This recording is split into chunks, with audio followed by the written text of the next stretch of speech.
Hello there. So today is sort of impromptu one because I don't seem to have the time these days to prepare anything sort of more serious or tangible. Just going to be talking off the dome here. So a while ago, I suppose, I did a video where I was talking about like lack of armor and colonial stereotyping and stuff like that. And in it, I said something to the effect that I bet every group used armor back in the day, and that where we don't see armor, it's a problem of people either not looking hard enough or the evidence of it not being preserved. When I've had the free time, I've sort of been trying to test that hypothesis in a sort of roundabout, kind of low effort way,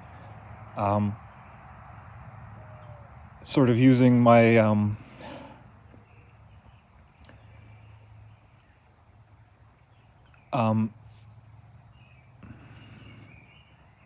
bad at talking. In my free time, in a sort of low effort and roundabout way, I've been trying to test that hypothesis within the confines of the Americas. Sort of just picking a group in the Americas and trying to find out, did the people in this region wear armor back in the day, in the early contact period, at the point of first contact, so on, so on, so on. I haven't been doing this in a very rigorous fashion. I don't have sources to cite. If I care enough, I might do something with it later. Right now, I'm just sort of gathering sort of preliminary groundwork. And what I found is that everybody in the Americas used armor, with one exception. I'll talk about that in a second. So most of the research was already done by a couple of historians. So one of them, David E. Jones, his book, Native North American Armor, Shields, and Fortifications. It's a pretty good book that covers a lot of the regions and cultures across North America. The other book is Walter Hugh, Primitive American Armor, which is a book written in the early 1900s. Unlike Jones, Hugh talks about South America as well. Between the two of them, they cover almost every region and culture. So I just sort of had to fill in a couple of gaps and check their work. David Jones's work is pretty good. One of his sources is kind of bad, but that's the only problem I could find with him. Hugh has got some problems due to being a man born in the 1850s. The sort of expected baggage that you carry along with that, both in terms of like his politics, but also his rigor as a historian. Between the two of them, they cover almost every region in the Americas and talk about the armor that existed there. So every sort of region in North America used armor. In some regions it was wooden armor. Most regions it was leather. There's a lot of different forms of leather armor. There's a couple of weird forms that are specific to certain regions. So Hugh talks about an armor made by taking like a thick piece of cotton cloth, I imagine like a rug, and then like saturating it in rubber, which I found that very sort of fascinating and interesting. It's a shame there's it's a shame there's nowhere more to go on that. And then there's also cloth armors, so Mexico and stuff like that. There were a couple of regions that these two books didn't really talk about, which I had to do research into myself. So there's three broad regions, a couple of little...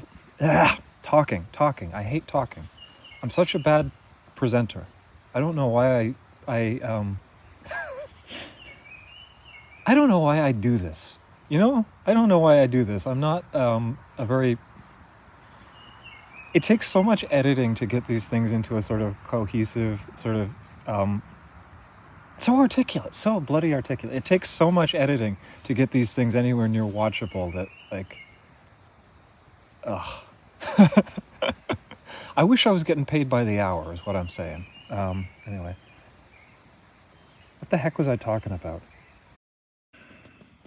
So where the heck was I? Okay, so between the two books, there were a number of regions that they didn't cover.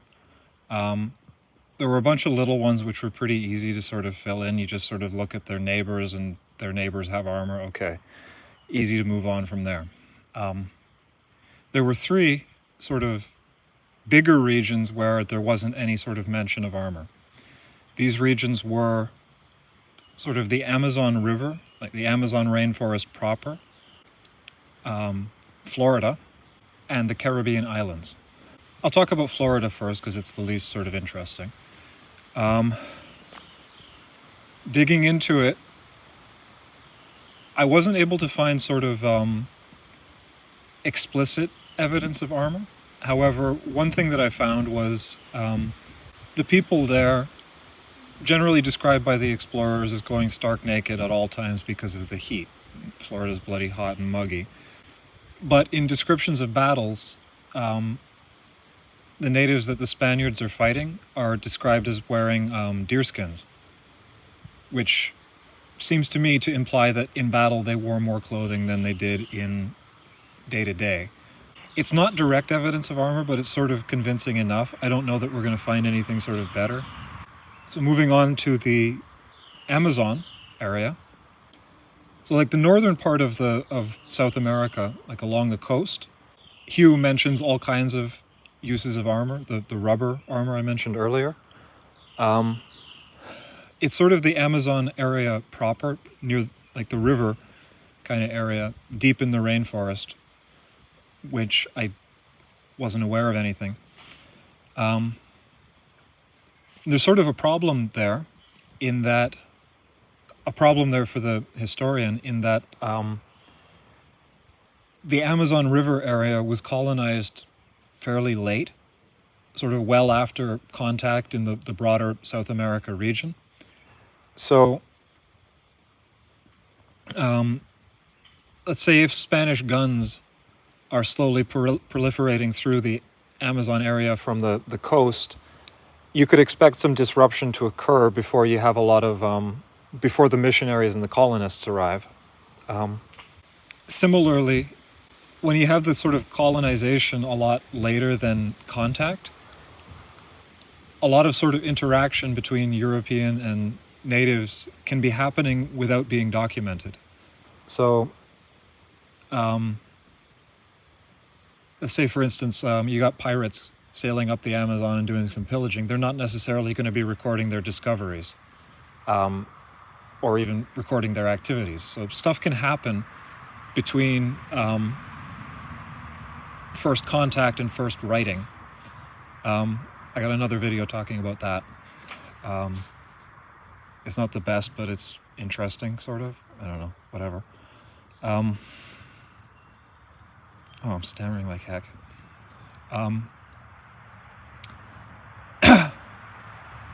So I'm doing some sort of preliminary reading to try and figure out where to sort of look. And okay, the place to look is going to be the writings of this, I forget what he was. He wasn't a Jesuit. He might have been a Dominican friar, a Dominican missionary called Gaspar de Carvajal. So he was part of a conquistador expedition that went over the Andes and then sailed down the Amazon. They didn't know the Amazon was there. They were just thought they were just sailing down a river looking for some food, which they'd take back. The current was too strong, and they had to go the full length of the Amazon to get back to the ocean so they could get back to the rest of them. So if there was going to be any sort of evidence of armor, it's going to be in this guy's account. If it's not in this guy's account, there's probably not going to be any written evidence of armor in this region. Because he was the only sort of writer who saw the world before it was really disrupted. It's a little bit of an interesting story that goes along with this, the Carvajal source, because Carvajal describes a lot of stuff that doesn't fit in with our sort of image of Amazonian natives. You take the sort of stereotypical image of native people of the Amazon, you sort of picture I don't know, bush tribes living in villages of like 10 people hunting monkeys with a blowgun. Whereas what Carvajal describes is these great civilizations with road networks and hundreds of thousands of people and sophisticated farming and irrigation and all this sort of really sophisticated high-tech stuff that doesn't mesh with the stereotypical image of the area. And it also doesn't mesh with later accounts of explorers coming up when the Amazon was first actually colonized. So for a long time, historians looked at Carvajal's writings and thought, this guy's making stuff up to sell memoirs. And it's only today with the recent sort of LiDAR scanning that they're finding evidence of these big cities and big road networks that he was describing. And people are starting to reconsider him and think, oh, wow, maybe this guy knew what he was talking about. Maybe he wasn't full of it. Okay. Anyway. You would really think that after having done YouTube for 5 years, I would have invested in some decent equipment. But here I am still with my 2012 Nikon and talking into a phone. So where the heck was I? Carvajal. Okay. So Carvajal's source, there's two versions of Carvajal in circulation. So I had to read a historian to try and figure out which version of... Come on, wind, don't screw this up. So I had to read a historian talking about it to figure out which version of Carvajal was sort of valid, which one might be a copy. And it turns out they're both valid. They're both probably written by Carvajal, which is a little bit irksome because the two sources conflict. So one of the sources describes the native people there as using pavises made out of, one of them it was, I think, crocodile skin on the face and manatee skin on the back with like a wooden frame, which that certainly sounds like it would be very tough. I suppose it wouldn't be crocodile, it would be caiman. Whatever. So I went through that source, the Spanish version of it, and I checked all of the translations, all of the instances of the word, the words that they use for shields, just to see if they do indeed mean shields rather than anything that could be interpreted as armor. That's very tedious work for somebody who doesn't speak Spanish. It's really, you kind of have to like count go through the text counting paragraphs to know where the Spanish version lines up with the English version. It's very sort of time consuming. So the one version definitely talks about shields and not armor. The other version definitely talks about armor. He says something like, they were equipped with something the likes of which no Christian eyes had ever beheld. They were covered head to toe in little shields made of crocodile skin. So I went through that and checked the translation for that, and he uses a weird word, pavisetas, which is like little pavises. So I interpret that as being something like plate armor made out of crocodile skin. With lots of little smaller components. I'm not sure.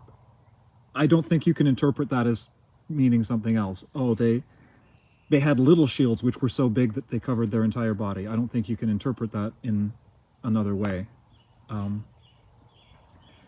So reading the historian talking about which of these versions is probably more valid. He thinks that the one version was sort of like a military report, whereas the other one was sort of more like a memoir. So they have different sort of priorities. One of them's focused more on like basic events, whereas the other one's focused more on cultural stuff missionaries might be able to use. It was a very sort of interesting rabbit hole. And Carvajal's work is well worth a read, so I'd suggest it if any of you are into reading primary sources. So this was fairly convincing evidence that people in the Amazon used armor. At least to me, it's fairly convincing evidence. We got fairly shaky evidence for people in Florida, but it's some evidence rather than nothing. What about the Caribbean islands? What about Hispaniola, Cuba, that sort of area? This was the last sort of area, and this is the area where I haven't had any success. Everywhere else in the Americas, I've found evidence of armor in some form or another. Not so in the Caribbean islands. There's two explanations for this. One of them is that Columbus reported accurately that the, I don't know, what are they, the Taino had no knowledge of warfare whatsoever. I could have conquered the whole of them and made them my slaves with 50 men. It could be that Columbus was accurate in that assessment, but the other option is that Columbus was lying through his teeth and he didn't know squat, and unfortunately Columbus is the only person who saw that world and who wrote about it before he utterly destroyed it. And I'm not well enough versed on my Columbus lore to know which is which. Personally, I lean towards the latter explanation, that Columbus is the only person who could have recorded this information, and he chose not to. So there will be no evidence of it that can be recovered. It's the Caribbean. Stuff's not, wood and leather are not going to be preserved in a humid environment like that. And if Columbus was the only person who wrote about it, who wrote about these cultures before Columbus utterly annihilated them, then that's just a crying shame, isn't it? It's just a tragedy. I really, really hate Columbus. I gotta really sort of,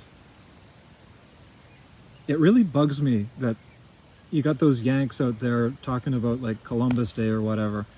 First, Columbus doesn't have anything bloody to do with your country except for like the negative parts of colonialism and genocide. Secondly, he's like Hitler. Columbus just sucks. He just sucks. And it really grinds my gears to see people venerating him and trying to defend him. By Columbus's own sort of writings, he bloody sucks. He's a pedophile and a slaver. He's just awful. And he liked cutting people's noses off. It's just horrible. And I'm not a good enough sort of historian of the Spanish area to know if there's anywhere else to look besides Columbus's writings. And so I sort of found it very frustrating, and I don't think that I can get to the bottom of that mess. If anybody can get to the bottom of the mess that is sort of Caribbean islands historiography, it isn't me. I don't have enough sort of background information on that region, on Spanish sources and stuff like that. So I think that's probably a dead end. But to sort of get back to the original point, everywhere in the Americas that I have looked, with the exception of the Caribbean islands, I found evidence of armor. And that sort of says something with regards to my sort of original hypothesis.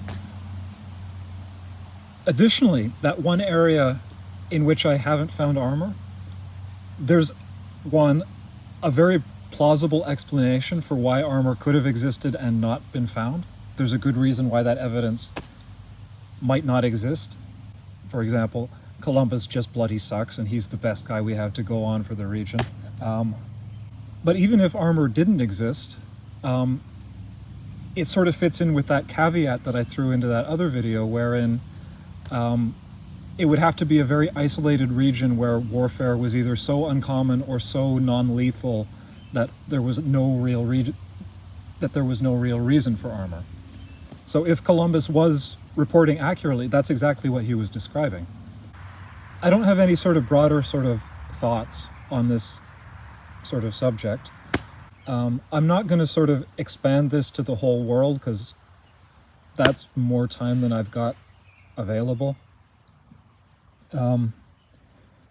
If I get inspired, I might try and compile all of that sort of information together, get some actual sources going, do some actual historian work rather than just my stupid YouTube nerd shtick, filthy casual research.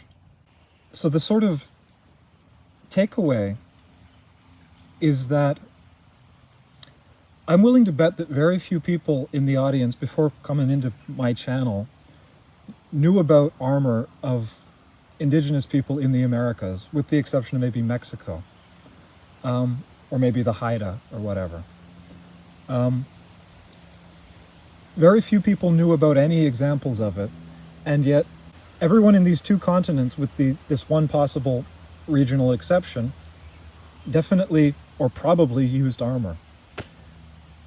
It's a shame the way that sort of the popular understanding of history has sort of developed. It's just a crying shame. And I don't have any sort of more articulate conclusion than that. I've sort of rambled long enough here, so I'm going to sort of log off and then go try and edit this together into something coherent. I hate doing this because there's so many stutters and bad takes and just me talking or whatever, just random anyway, whatever. I'm going to log this off. Hopefully this is semi-coherent. Hopefully the stupid wind didn't mess up my recording. And that's all I have to say. See ya.